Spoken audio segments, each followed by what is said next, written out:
같은 공간이들도 왜 어떤 자리는 더 비쌀까에 대해서도 한번 생각을 해봤으면 좋겠습니다. 우리가 일상생활에서 많이 보는 공간들인데 이걸 깊게 생각하지는 않았었단 말이죠. 어떤 공간은 돈을 더 내고서라도 앉고 싶다는 건데 이런 공간이 어떤 것들이 있는지 한번 알아보도록 하겠습니다.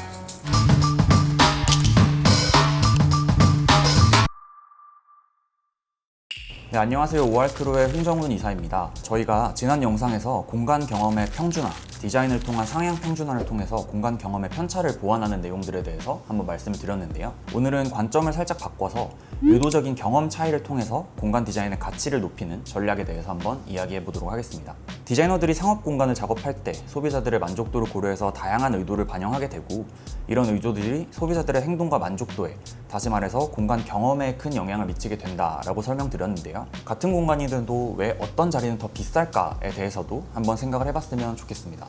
예를 들어서 호텔의 오션뷰 업그레이드를 한다거나 극장의 프라이빗 박스 같은 공간들, 아니면 고급 한식당 갔을 때 단독 룸 같은 것들, 우리가 일상생활에서 많이 보는 공간들인데 이걸 깊게 생각하지는 않았었단 말이죠. 이게 단순히 가격 차등이 아니라 고객이 스스로 선택하게 만드는 설계의 일환이고 이걸 잘 활용하면 고객 만족도를 놓치지 않으면서도 수익 개선을 이룰 수 있다거나 아니면 공간 경험의 고점을 높이는 키로 작용을 하기도 하거든요. 어떤 공간은 돈을 더 내고서라도 앉고 싶다는 건데 이런 공간이 어떤 것들이 있는지 한번 알아보도록 하겠습니다. 의도적인 경험 차이에 대해서 한마디로 이야기를 하자면 같은 공간 안에 티어, 그러니까 층위를 만들고 고객이 원하는 경험을 스스로 고르게 하는 거라고 요약을 할 수가 있습니다.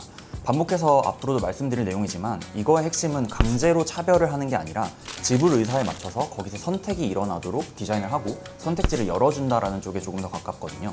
이전 시간에 저희가 말씀드렸듯이 사람은 자기가 선택한 경험을 나쁘게 판단하기가 구조적으로 좀 어렵다고 해요. 반대로 강요된 상황이라면 굉장히 쉽게 또 불편함을 느끼거든요. 창가 좌석 사례 말씀드렸던 거 기억나시죠? 그래서 이런 의도적인 경험 차이를 만들 때는 몇 가지 원칙들이 필요합니다. 먼저 이제 기본이나 프리미엄처럼 이제 선택지가 좀 명확하고 단순해야 돼요. 이걸 버저닝, 그러니까 버전을 만드는 일이라고 부르기도 하거든요. 다음으로는 좌석의 위치, 프라이버시나 편의시설 같은 누구나 납득할 수 있고 쉽게 인지할 수 있는 기능적 차이를 바탕으로 가격을 차등을 해야 됩니다. 다시 한번 말씀드리지만 핵심은 자기 선택이 일어나도록 본인의 의지로 선택할 수 있는 선택지를 만들어주는 겁니다. 사례를 통해서 한번 알아보도록 하겠습니다. 그럼 먼저 우리가 실생활에서 많이 볼 수 있는 사례들을 알아보도록 하겠습니다. 가장 직관적으로는 영화관의 스위트박스 같은 것들을 들 수 있을 텐데요. 일반 상영관의 맨 뒷열 같은 부분들을 프라이빗 커플석 이런 걸로 바꾸는 사례들 많이 보셨을 겁니다. 파티션이 있어서 프라이버시도 확보되고 시야도 상대적으로 안정적이에요. 추가 요금은 있지만 꾸준히 선택이 되거든요. 이유는 간단합니다. 무엇을 내가 더 받는지가 한눈에 보이기 때문이에요. 누구나 쉽게 인지할 수 있는 기능적인 차이를 바탕으로 가격을 차등해야 된다고 아까 말씀을 드렸잖아요. 반대로 혜택은 흐릿한데 가격만 올리면 반발이 생기거든요. 차이를 만들려면 혜택을 명확히 수치로 보여주는 것이 필요하다는 거에 되게 좋은 사례라고 할 수 있겠습니다. 그리고 테마파크의 패스트트랙 같은 것들도 비슷한 사례로 볼 수 있을 것 같습니다. 누구나 다 일반 대기열을 이용할 수 있고 추가 비용을 지불하면 우선권을 선택할 수 있는 형태로 많이 구성이 되는데 여기서 중요한 거는 사전 공지 그리고 공정성이라고 할 수 있을 것 같아요. 예상 대기 시간 같은 것들을 실시간으로 보여주고 일반 대기열에도 좀 그늘이나 퍼포먼스 같은 대기 품질에 대한 보완들을 좀 해줘야 반발이 줄어들거든요. 그러니까 돈 낸 사람이 더 편해진다, 돈 낸 사람만 편하고 돈 안 냈으면 불편해져라 라는 개념이 아니라 누구나 자신에게 맞는 경로를 스스로 고르게 하는 구조로 작동하는 것이 핵심입니다. 나의 선택을 통해서 두 가지 경험을 선택할 수 있게 만들어주는 것들이 좋은 사례라고 할 수 있을 것 같습니다. 조금 더 실내 공간, 인테리어적인 관점에서의 사례들도 한번 알아보겠습니다. 요즘 카페 같은 공간들 아니면 팝업 같은 공간들에서는 브랜드의 얼굴이 되는 자리를 분명히 만듭니다. 옛날에는 요거를 이제 포토존이라 그래가지고 좀 인위적인 방식으로 구성을 했다 그러면 요즘엔 단순히 포토존이 아니더라도 공간의 핵심 경험이 일어나는 부분들은 만들게 되고 이걸 또 마케팅적인 관점에서 활용하기도 하잖아요. 다만 이런 것들을 가시성이 높은 지점, 특히나 파노라마 좌석이나 창가 같은 부분들을 메인으로 설계하게 되는데 중요한 거는 피크를 만드는 이런 자리들과 회전율을 관리하는 장치들이 함께 설계가 되어야 된다는 겁니다. 예를 들어서 이런 메인 좌석이나 핵심 경험이 일어나는 좌석들은 동선에 가장자리를 준다거나 테이블 규격이나 체류 장치를 조절을 해야 돼요. 그래서 혼합도는 낮추고 공간에 기억은 남기는, 고점을 높여주는 방식으로 작용을 했을 때 조금 더 효과적으로 작동을 하게 되고요.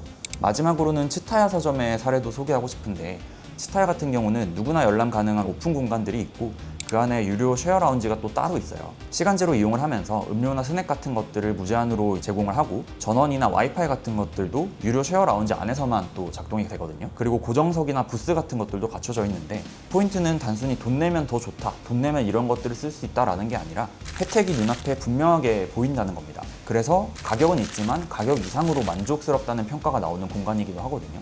적당한 가치를 지불하고 이런 서비스들을 누릴 수 있도록 구성이 되어 있는 거고, 이게 바로 공정한 가격 펜스의 작동 방식이라고 할 수 있을 것 같습니다. 이런 경험의 차이들을 만들 때 가장 중요한 건 반발을 억제하면서도 고점을 높이는 것이라고 정의할 수 있겠습니다. 평균 좌석을 일부러 불편하게 만들어서 선택하지 않으면 손해를 보내, 이 공간이 나에게 뭔가를 강요하네, 이런 느낌이 들게 해서는 안 된다는 거죠. 그러니까 차이는 만들면서 기본 경험은 정상 품질로 유지를 하는 것이 핵심이라고 볼 수 있겠습니다. 저희가 오션뷰 카페 프로젝트 같은 거 앞에서 말씀드렸을 때도 창가 좌석은 어떤 뷰의 피크 고점을 강화를 하고 후면 좌석은 편안함을 높여서 서로 다른 니즈를 만족시키는 방식으로 공간 경험을 조절했다고 말씀을 드렸잖아요. 이런 것처럼 차등을 둘 때도 내 선택에 대한 자유도는 열어놓는 방식으로 작동하는 것이 핵심이라고 볼 수 있겠습니다. 이런 차등을 통해서 얻어지는 가장 큰 효과는 공간 내 경험이 조금 더 다양하고 풍성해진다는 것에 첫 번째 의미가 있고, 두 번째로는 그 공간 내에서 발생하는 경험의 고점, 정점, 피크 이런 것들의 상승 효과를 기대할 수가 있습니다. 어떤 공간을 들어가서 그 공간의 경험을 전체적으로 설계를 하고 스토리보드를 만들 때 피크 앤드 효과라는 이야기를 해요.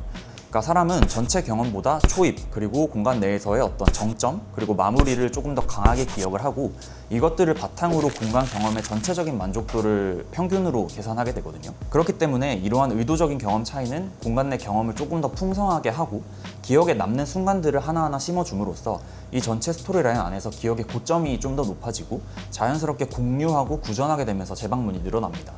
이런 이제 공유될 수 있는 피크들을 하나씩 심어준다라는 거에서 경험 차등에 가장 큰 효과가 있다고 볼 수 있을 거고요. 비즈니스적인 측면에서도 이제 면적은 같아도 평균 객단가나 매출 같은 것들이 조금 상승하는 효과를 기대할 수도 있고요.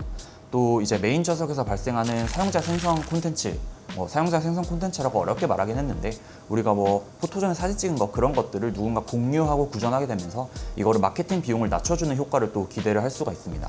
정리하자면 지불 의사에 맞춘 자기 선택이 이제 자연스럽게 일어나도록 설계를 할수록 고객의 평균적인 만족도와 수익이 함께 올라간다, 이렇게 마무리를 할 수 있을 것 같습니다. 네, 이런 의도적인 경험 차이를 통해서 불공정이 아니라 합리적인 차별화를 만들어내는 과정들에 대해서, 그리고 사례들을 조금 설명드렸고, 차이를 명확하게 만들고 혜택을 또 투명하게 공개를 하고 누구나 스스로 선택할 수 있게 함으로써 공간의 가치와 수익을 동시에 올릴 수 있다 라는 이야기를 드렸으니까 사업을 준비함에 있어서 참고하시면 좋을 것 같습니다. 그리고 이런 차이들이나 공간 경험을 만듦에 있어서 조금 특별한 사례들이 있을 거예요. 예를 들어 주택을 개조해서 만든다거나 아니면 공간이 가지고 있는 기초적인 제약들을 활용해서 이런 경험들을 조금 더 풍성하게 만드는 일들을 저희가 하고 있는데, 다음 시간에는 그런 사례들을 몇 가지 조금 더 구체적으로 설명드릴 수 있도록 준비를 해보겠습니다. 다음 시간에 뵙겠습니다.